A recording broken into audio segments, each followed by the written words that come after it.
r/ask Reddit. What sounds like good advice but isn't? Being bullied? Just ignore them. Yeah, that's how you get beat up every day for years on end. Edit. Thank you u/Rackadoodle for the Hugs Award. A little of column A, a little of column B. In some places, if you fought back against the wrong person, you got stabbed outside of school. Yeah, I was bullied all through grade school, and when I fought back they just waited for me along my route home and jumped me off of school grounds. I got a bicycle so I could outrun them and take a different route home every day. That's all that got me reprieve. I went to the school. School said if it happens off school grounds they can't do anything. Went to the police, and it was boys will be boys. This was 40 years ago now, so I'd hope people take that shit more seriously these days. Marry a doctor so you can live a better life. My parents were never like this, but I had aunts and uncles who would tell their kids this regularly. My wife married a doctor when I was still in college. 13 years ago. I'm finishing training next year with $450k in debt and have spent the last 8 years working 60-90 hour weeks. It's a sweet life, man. Great advice, especially if it's just for the money. 450k? WTF. Just do what you love. It sounds great, but a lot of people aren't good at what they love. It's important to do things you love but find a way to make a living too. I could play games all day, but what will I eat and pay bill with? Bill takes cash, check, or credit. Any advice that doesn't include nuance is bad advice. Any advice followed without honest self-assessment is bad advice. I completely agree. People often see things in a much more black and white way than they should. Ironically, your statement is a rare example of something without nuance. That is still absolutely true. Everything in moderation, especially moderation. Just be yourself. At heart, this isn't bad advice, but it is too vague to really be useful to someone who needs it. Better put, be cognizant that you want to make a good impression, but don't do it in a way that misrepresents who you are or makes you uncomfortable. I like be the best version of yourself more. Spend some time and do some introspection. Keep the parts you like. Make a plan to change or eliminate the parts you don't like. Not easy, but very rewarding. Took me too long to figure out that's what people actually mean when they say just be yourself. Be the best version of yourself is what everyone else is doing all the time. You're behind if you are just being yourself. Fake it till you make it has gotten me farther than just be yourself ever could. Want that job? Just keep calling to check on the position.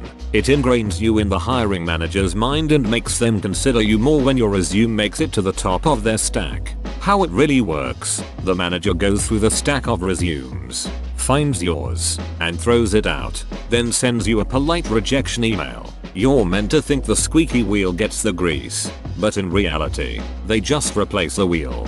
I've been a hiring manager for years and completely agree. However, I did really well on a series of interviews and was told I'd know either way in a day or two. I let it go for a week without hearing anything and decided to email the company letting them know that I was still interested in the position if it was available, or would love for them to hold on to my resume if it wasn't. Turns out, they had to have a last-minute meeting about the position because it wasn't part of the budget. Had a third interview just to work out any bugs and was offered the job at the end of the day. It's completely okay to follow up on an interview, but please don't harass the manager because they really will put you in the no pile. If you get a job doing what you love, you will never work another day in your life. Pretty quick way to murder all your favorite hobbies and leave yourself with no means of escape or unwinding in your personal time. Happened to me when I transitioned from meditative painting to freelance artist. Biggest advice I give to aspiring artists, especially those who love drawing all day long and do nothing else, before going into art full time: find a love for something completely unrelated to it. Try everything at least once. I have a friend who lives by this. Surprise. He's addicted to drugs and alcohol.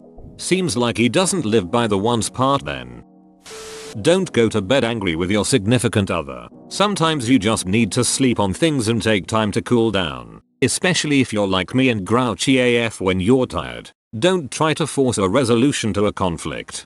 Agreed. Late night arguments get exponentially worse when one or both of you is tired. cranky, and worried about being able to get enough sleep for work the next day, the longer the argument goes on, the more those factors will increase intensity of the argument, not lessen it. It's not that you find resolution before bed, but that you still respect each other and focus on your love for each other instead of the conflict before bed, no matter what has happened during the day. I tell my wife I love her before we close our eyes. Nothing is more important than family. If you enjoy your family and they support you, great advice. Otherwise, pretty much says you're stuck with abuse. Geez, the thought never crossed my mind. I'll remove this saying from my inventory. Marry your best friend, not someone you're passionate with, because passion fades. You'll be comfortable, and that's what really matters. Which is all well and good, until you realize 5 years down the line that your sex life sucks and your partner has found someone they are passionate with. Now you're out 5 years, a best friend, and a partner. The truth is, there's no right answer to this. Marry the person you want to be with. If you want passion, get passion. You want comfort, get comfort. Just make sure you're on the same page with your partner. The problems start when people think their spouse or partner is supposed to be their everything. Like, no. By all means get married, but keep a circle of friends and acquaintances, because no one person can be someone's everything, and it's selfish to expect that much from one person. Addendum during quarantine is that just because you are spending more time together and thus fight more often doesn't necessarily mean you aren't right for each other. Hollywood pushes this bullshit narrative that being in love with someone means you want to spend every waking moment with that person, and that's just not true for a lot of people. Wanting some time to yourself is very important too, and it's just a lot harder to do right now. This pandemic will pass, so if you were happy before but are fighting more now, maybe just figure out how to escape while social distancing, and when the pandemic is over, see if things go back to where they were. Broke, just be yourself. Woke, be the best version of yourself. Largest brain, be the best neighbor Mr. Rogers knows you can be. I remember reading You Are Not the Person Mr. Rogers Knows You Could Be, and it honestly made me take a long depressing look at myself. That which doesn't kill you makes you stronger. Yep, sometimes what doesn't kill you makes you a quadriplegic, or plagued with PTSD in some form or another. Talk to HR, they want to help you. HR is there to protect the company, not the worker. That's why it's called human resources and not employee satisfaction. It's not resources for employees. The employees are the resource. What's best for you as a person isn't always in sync with what is in the company's interest. Follow your dreams. This one hits home for me. I was a hobbyist baker for years and finally decided to follow my dreams and quit my job to start a bakery. Turns out, baking bread at my leisure from the comfort of my home is much different than getting up at 2 AM to bake bread just so I can keep the lights on. People keep asking me why I don't bake professionally. I say because I enjoy doing it. Stop crying. Crying doesn't solve the problem. Crying will only make it hurt more. I'll give you a reason to cry. Do work you love. Should be. Do work that doesn't kill you and pays the bills. I like your addendum, as I heard it similarly growing up. Sometimes our work and passions coincide. Other times, we work to support our passions. Always helped me remember that it's okay to not love your day job. Always stick with family. Blood is thicker than water. Just because someone is blood related doesn't mean you should keep them around. Calm down. Okay, first of all, to be fair, calming down would actually help. Near always. Telling someone to calm down. Less so. If you don't tell your partner absolutely everything, then you don't have a good relationship. A good relationship is when you both have secrets and none of you care about them. Of course there are secrets and there are secrets. There are always natural questions that can go unanswered. But if you don't get a pool soon, you might want to fire the pool boy. Wear 2 condoms for double the protection. The real thing to do is to double up using both a condom and birth control. Additional condoms would have an asymptotic rate of return anyway. The second is less useful than the first, and so on. Double up on methods and get regularly tested if you really want to be safe. Don't sleep with people who haven't recently been tested. To be clear, don't double bag condoms. Even if it didn't risk tearing it or some other issue, the benefit of an extra would decrease asymptotically very quickly. Realistically, you'll always have problems with leakage and misuse no matter how many you try wearing. Again, don't do this. Double up on methods and not condoms.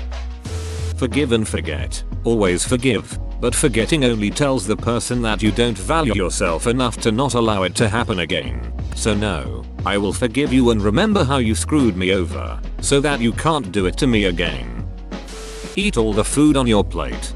My mom stopped using the starving kids in Africa line when I told her to box it up and send it to them. I got my butt whooped and grounded for probably longer than necessary, but she didn't use that line again. So, win?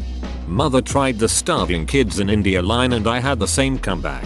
She didn't stop until I referred her to a specific charity where she could sponsor a child in a poor country. Wear a fedora to make yourself look more attractive. To anyone with mental health issues, just get over it. Hang in there for people with depression.